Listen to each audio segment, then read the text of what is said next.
Newsflash takes up with the crisis brewing between the aviation unions and the management of the Murtala Mohammed Airport 2. In a communique issued by the Air Transport Senior Staff Association of Nigeria at the end of its National Executive Council meeting in Abuja, the union says it condemned in the strongest terms the uncivil manner by which the management of Bicotton Aviation Services Limited terminated the appointment of 26 of its staff who voluntarily joined ANSAN. This allegation MMA2 has continually refuted, insisting some were asked to go owing to age. The union insists that if the management of Bicotton does not recall the terminated staff and allow unionization of willing staff of the company within 2 weeks from the date of the publication of the communique, ATSAN will embark on a series of disruption of operations at the terminal until the management of the airport complies with its demands. Meanwhile, the former Secretary General of the Aviation Roundtable believes the regulatory authority must act now to ensure that peace thrives in the industry. I just read some of the communique and I was like, no. And I called some of them and said, no, you must put a limit to this. Why am I saying it?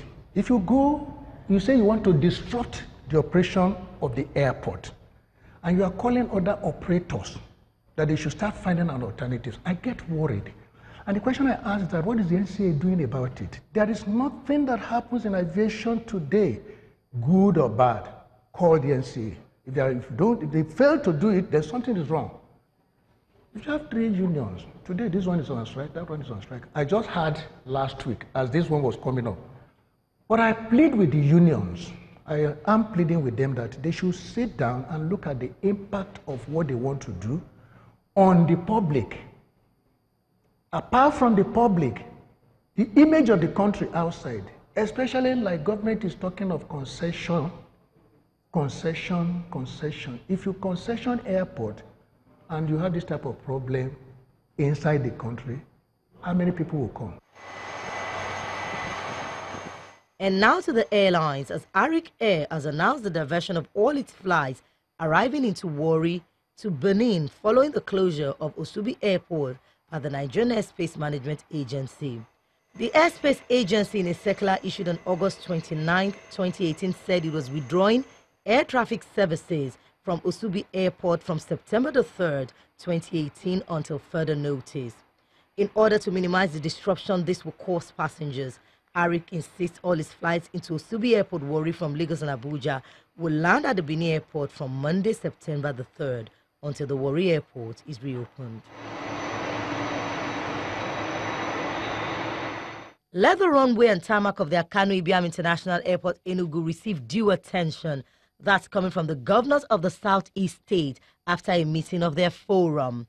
The chairman of the forum, Governor Dave Umahi, also called on the federal government to reactivate the cargo section of the airport. The new automation revenue platform of the Nigerian Civil Aviation Authority appears to be yielding dividends after all, as the aviation regulator said it's recorded $16.98 million from ticket sales from international airlines and 9.16 billion naira from local airlines between the months of January and August this year. There are indications that the NCAA could double its revenue on TSC before the end of the year, as passenger traffic is expected to go up. The new platform was designed to deduct at source the 5% ticket and cargo sales charge accruing to the regulatory authority.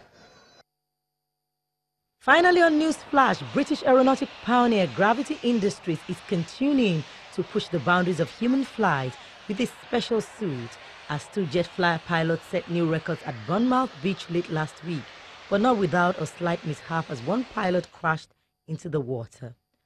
The director of flight training at the company, Dr. Angelo Grubisic, broke the jet suit speed record after flying 74 kilometers per hour.